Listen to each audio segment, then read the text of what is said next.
Assalamualaikum warahmatullahi wabarakatuh. Perkenalkan kami dari kelompok 9 dari M 2022C akan mempresentasikan materi artikel ilmiah. Perkenalkan saya Jani Natasha Prastia dengan NIM 220302140077. Saya Praditya Argi Wicaksana dengan NIM 220303141. Saya Isna Olivia Masulia dengan NIM 102. Artikel ilmiah. Di kalangan akademik, terutama mahasiswa S1, S2, dan S3, wajib menghasilkan artikel ilmiah sebagai bukti kemampuan akademik dalam bidang keahliannya. Artikel ilmiah secara kategorial terbagi menjadi dua, yakni artikel konseptual dan artikel hasil penelitian. Artikel konseptual lebih mengacu pada konsep teoritis dari sang penulis. Adapun artikel hasil penelitian lebih mengacu pada studi empiris, penelitian, atau disarikan dari hasil penelitian. Saat ini, artikel konseptual mulai tergeser oleh artikel hasil penelitian sebab jurnal ilmiah lebih memiliki artikel ilmiah hasil penelitian. Di samping itu, dari segi kadar keilmiahan, artikel ilmiah hasil penelitian memang lebih ilmiah jika dibandingkan dengan artikel konseptual yang hanya mengandalkan konsep teoritis dan gagasan dari sang penulis tanpa ada riset yang dilakukan secara kualitatif, kuantitatif, atau mix. Ciri-ciri artikel ilmiah. 1. Konteks ilmu pengetahuan yang memenuhi kaidah ontologis, epistemologis, dan aksiologis. 2. Mengacu pada evidensi dan fakta. 3. Dapat dikaji ulang dan digeneralisasikan. 4. Menggunakan bahasa resmi atau ilmiah. 5. Memenuhi standar organisasi tulisan akademik. Standarisasi penulisan artikel ilmiah. Lulusan S1 menulis artikel ilmiah yang terbit di jurnal ilmiah. Mahasiswa S1 wajib menulis artikel ilmiah yang minimal dimuat di jurnal ilmiah yang terdapat di kampus.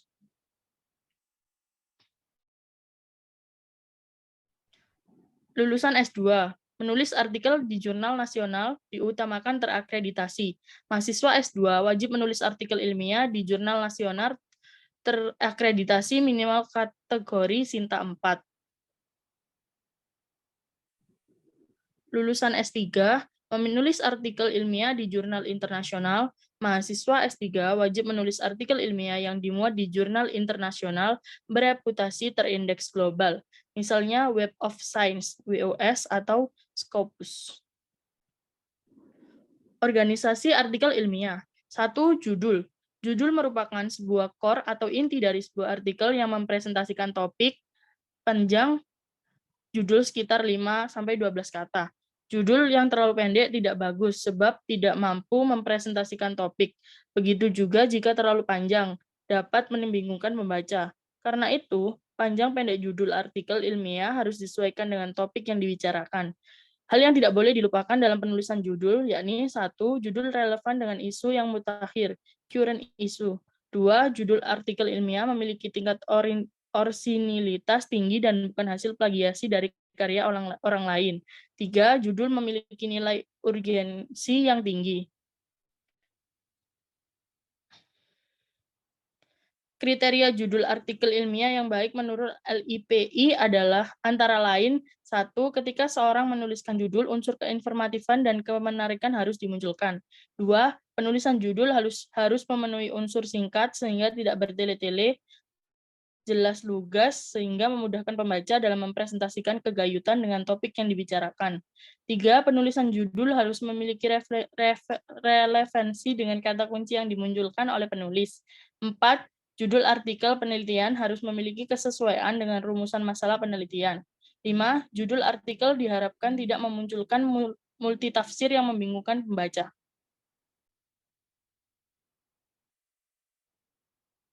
Dua, abstrak. Abstrak merupakan intisari artikel ilmiah. Melalui abstrak, seorang pembaca bisa memahami isi tulisan secara garis besar. Meskipun standar penulisan abstrak setiap jurnal berbeda-beda, namun masih memiliki ciri yang umum, yakni pendahuluan, metode, pembahasan, dan simpulan. Panjang abstrak sekitar 150 sampai 250 kata, dengan kata kunci sekitar 3 sampai 5 kata yang menjadi indeks untuk artikel. 3. Pendahuluan. Pendahuluan dalam artikel ilmiah ialah hal yang melatar belakangi suatu penelitian dilakukan.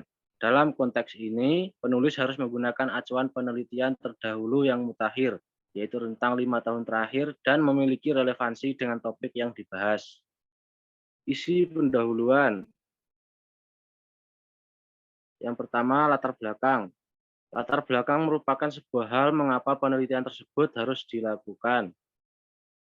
Penulis harus mampu menunjukkan alasan rasional berkait dengan topik pembahasan yang ditunjang dengan data-data agar tidak berkesan berdongeng. Kedua, rumusan masalah.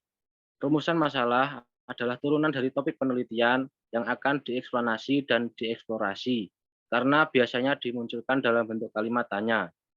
Misal, bagaimanakah gambaran kehidupan sosial masyarakat lokal Jawa Timur? Penulis juga bisa menggunakan istilah fokus sebagai pengganti rumusan masalah, yaitu dijelaskan secara langsung bagaimana kehidupan sosial masyarakat lokal Jawa Timur. Yang ketiga, manfaat. Dalam artikel ilmiah, manfaat biasanya dimunculkan secara eksplisit atau langsung agar pembaca mengetahui urgensi penelitian tersebut dilakukan. Yang keempat, landasan teori.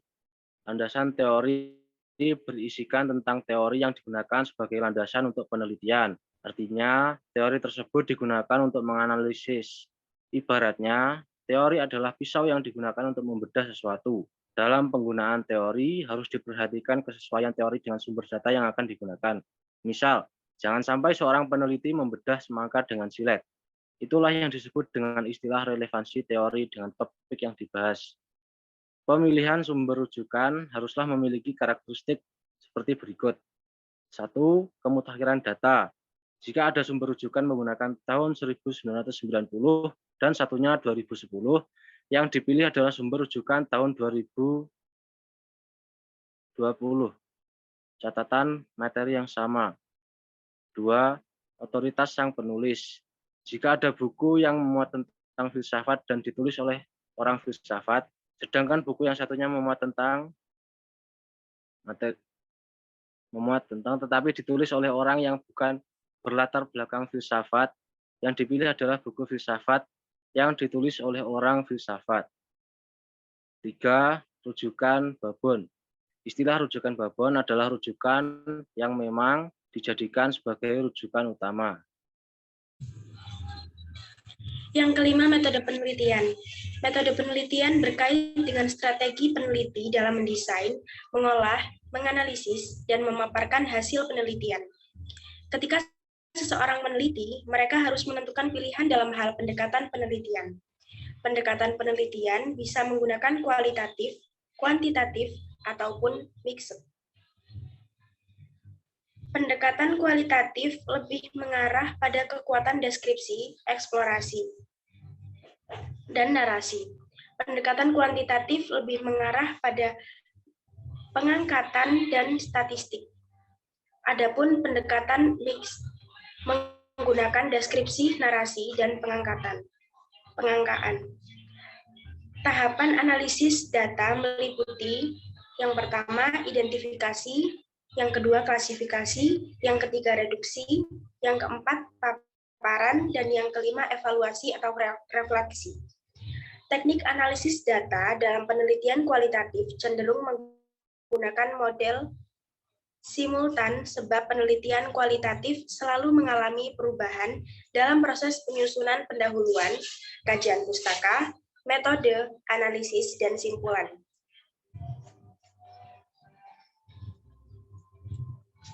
Yang keenam, analisis dan diskusi hasil pembahasan. Dalam artikel ilmiah terdapat dua segmentasi, yakni analisis dan diskusi hasil pembahasan.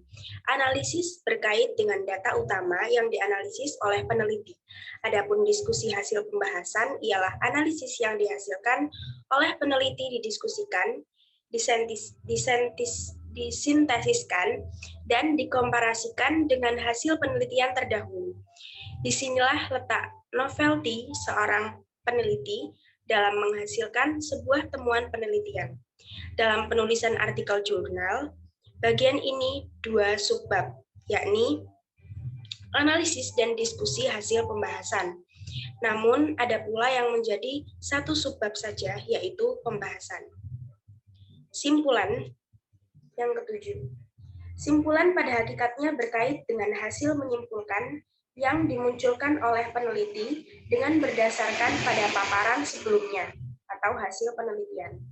Simpulan tidak boleh menyimpang dari pendahuluan, rumusan masalah, dan hasil penelitian, sebab simpulan merupakan ekstraksi dari jawaban yang dimunculkan pada rumusan masalah. Yang kedelapan yaitu daftar rujukan. Daftar rujukan ialah pustaka yang dirujuk oleh seorang penulis. Dalam menulis daftar rujukan, penulis hanya diperkenankan menulis rujukan yang dikutip saja.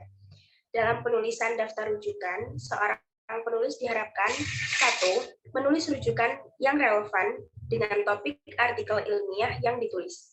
Yang kedua, daftar rujukan merupakan pustaka yang mutakhir minimal 5 tahun terakhir. Yang terakhir yaitu, namun untuk pustaka kategori autoritas merupakan perkecualian, boleh digunakan meskipun tahun terbitnya lama.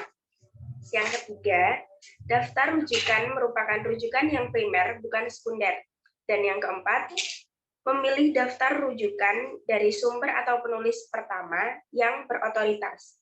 Saat ini, penulisan daftar rujukan bisa menggunakan software Mendeley, Zotero, ataupun EndNote. Selain itu, penulis juga harus menyesuaikan dengan bidang keilmuan, misalnya daftar rujukan model APA, MLA, Chicago, atau Turabian.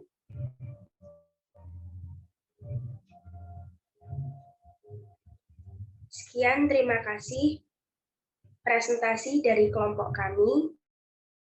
Kurang lebihnya mohon maaf. Wassalamualaikum warahmatullahi wabarakatuh.